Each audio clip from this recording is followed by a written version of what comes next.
atención a esta información, especialmente a aquellas personas que están buscando afanosamente trabajo y no lo consiguen, porque al menos 120 puestos para mozos y jefes de mozos están disponibles y de hecho hay varios locales gastronómicos que están buscando este tipo de empleados.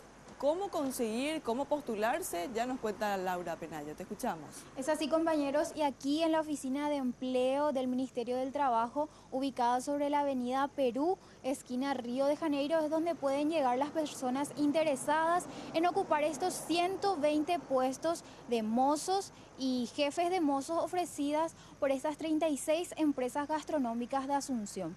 Para saber más cómo pueden hacer estas personas para postular y cuáles son los requisitos, escuchamos lo que decía el director de empleo, Enrique López.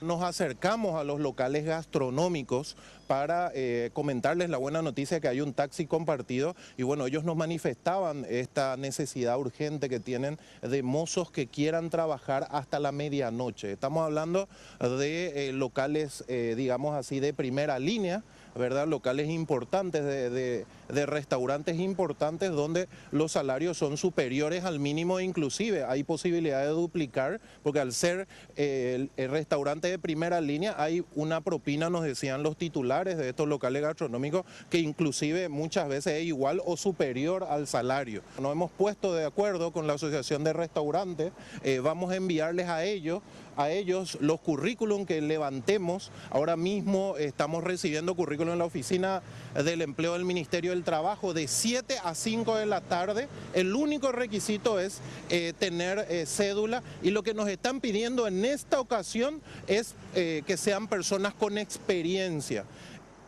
Y recordemos, los postulantes deben llegar hasta este lugar con su cédula de identidad, donde van a llenar un formulario que será el currículum vitae y este será enviado a los diferentes locales gastronómicos que están necesitando nuevos integrantes para su equipo de trabajo.